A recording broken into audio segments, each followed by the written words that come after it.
Hello everyone, welcome to my YouTube channel Educational Hub. Today I will explain about plasmid incompatibility. मैं आज आपको इस video में plasmid incompatibility के बारे में बताऊंगी।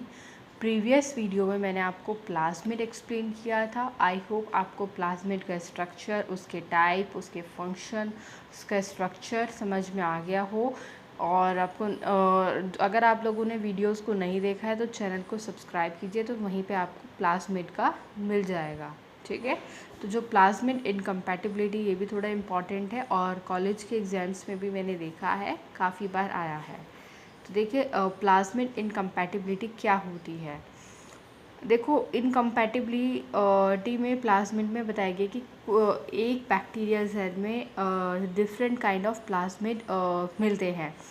तो किसी के अंदर कंपैटिबिलिटी होती है कि वो बैक्टीरियल सेल में कोएग्जिस्ट कर सकता है, कि कुछ में ऐसी इनकम्पैटिबिलिटी होती है कि वो इतने सारे सेल्स के साथ वो एक होस्ट सेल में नहीं रहता, वो इनकम्पैटिबल होता है। तो several different kind of plasmid may be found single cell including more than one different conjugative plasmid. To be able to coexist in same cell, different plasmid must be compatible. यानी coexist करने के लिए same cell में different जो plasmid होते हैं वो compatible होते हैं, कोएग्जिस्ट करते हैं तो कंपैटिबल हैं, कि यानी बहुत सारे सेल्स एक ही बैक्टीरियल सेल में बहुत सारे प्लाज्मिड क्या कर सकते हैं, एग्जिस्ट कर सकते हैं। वो क्या होगा, कंपैटिबल होगा। लेकिन डिफरेंट टाइप ऑफ प्लाज्मिड जब वो क्या नहीं कर सकते, इनकम्पैटिबल होंगे, यानी groups basis of whether they are not coexist, यानी वो जब कोएग्जिस्ट नहीं कर सकते, नॉट कोएग्जिस्ट, तो वो क्या होगा, इनकम्पैटिबल होगा। Incompatibility is defined as inability of to closely related plasmid that coexist stably in same host cell. Incompatibility इस चीज़ को डिफाइन करता है कि जो दो क्लोजली रिलेटेड प्लाज्मिड होती हैं वो स्टेबल नहीं है, कि वो बैक्टीरियल सेम होस्ट सेल में, सेम बैक्टीरियल सेल में एक साथ क्या कर सकें, को एग्जिस्ट कर सकें। अब इनएबिलिटी ग्रुप, ये भी छोटा सा पढ़ लो इसको भी। Two plasmid that can not coexist in same bacterial cell belong to incompatibility group, यानी टू प्लाज्मिड जो क्या होते हैं, को एग्जिस्ट नहीं कर सकते बैक्टीरियल सेल में। जैसे parent A B daughter share some replication control mechanism, कुछ इन्होंने रेप्लिकेशन मैकेनिज्म शेयर किया। तो RPCM यानी replication control mechanism does not recognize two plasmid are different, यानी दो प्लाज्मिड डिफरेंट है, वो रिकॉग्नाइज नहीं कर पाया। कुछ कुछ आया पेरेंट से डॉटर में रेप्लिकेशन हुआ तो कुछ शेयर हुआ, लेकिन दो प्लाज्मिड डिफरेंट है, ये रिकॉग्नाइज नहीं हो पाया।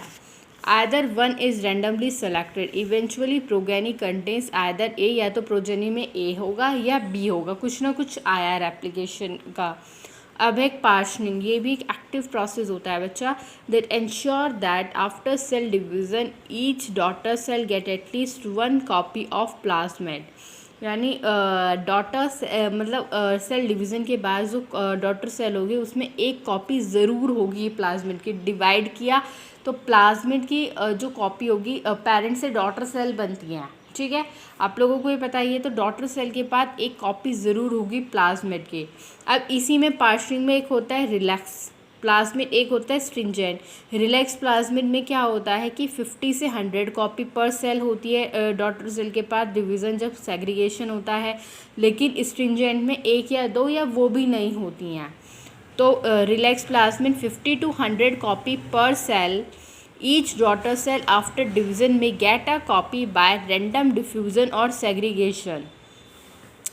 जबकि स्ट्रिंजेंट प्लाज्मिड में 1 or 2 copy, not okay, most likely daughter cell not receive plasmid during segregation. Segregation के दौरान वो इतनी कॉपीज़ नहीं लेते, एक या दो, और नहीं तो वो भी नहीं। लेकिन रिलैक्स प्लाज्मिड में कितनी होती है, 50 to 100 कॉपी।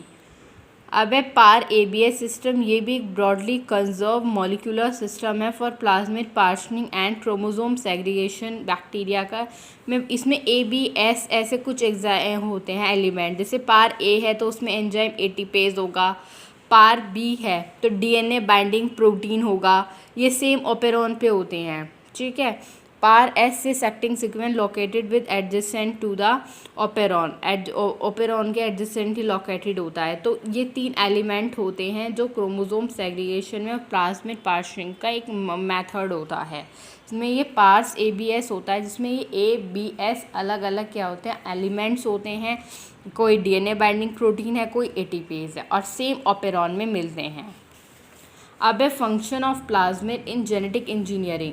जो प्लाज्मिड होता है वो क्लोनिंग में to multiply for particular gene को देने के लिए क्लोनिंग में हेल्प होता है। प्रोटीन प्रोडक्शन जैसे इंसुलिन देना, कुछ एंटीबायोटिक्स प्रोडक्शन में हम प्लाज्मिड का यूज़ करते हैं। देखो जो प्लाज्मिड होता है वो बायोटेक्नोलॉजी एरिया में, जेनेटिक इंजीनियरिंग में बहुत ज़्यादा क्या है यूज़ होता है।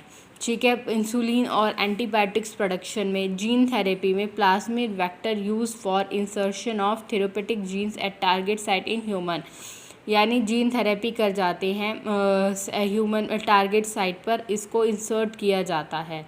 Genetic disease model genetically engineer the embryonic stem cell of red plasmid DNA vaccines बनाने में इसका यूज़ होता है।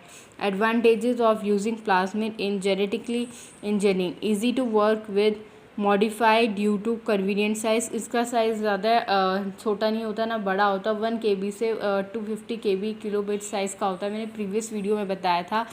तो उस वजह से क्या होता है, इजीली वर्क कर लेता है, मॉडिफाई हो जाता है। इंडिपेंडेंट ऑरिजिन ऑफ रेप्लिकेशन, मैंने आपको पहले वीडियो में बताया था कि कैसे होते हैं। बैक्टीरियल सेल में मिलते हैं और ऑटोनोमसली इंडिपेंडेंटली एग्जिस्ट करते हैं और ऑटोनोमसली खुद ही रेप्लिकेट करते हैं। तो independent origin of replication, easy amplification due to their multiple copy number, easy amplification करते हैं, उनके बहुत सारे कॉपी नंबर होते हैं। कॉपी नंबर का एक अलग से टॉपिक की वीडियो मैं आपको बना के शेयर करूँगी।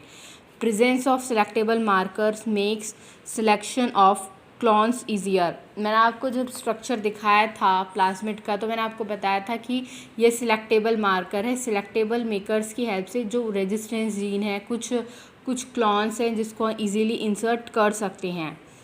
Stable for longer time as glycerol stock, काफ़ी टाइम के लिए स्टेबल होता है। Functional in many species, example plants, worms, mice, इन सब में से ज़्यादा फंक्शनल होता है। Less useful for cloning large DNA segment, less than 10 kilo base pair, इस वजह से क्लोनिंग में कम यूज़ करते हैं लेकिन कम करते हैं। ये इसके एडवांटेजेस थे जो मैंने आपको इस वीडियो में क्लियर किया है। अगर आपको वीडियो अच्छा लगा तो please like, share, subscribe, comment ज़रूर करें, और वीडियोस देखने के लिए हमारे चैनल को, और वीडियोस लेने के लिए हमारे चैनल को सब्सक्राइब करें। Thank you and have a nice day.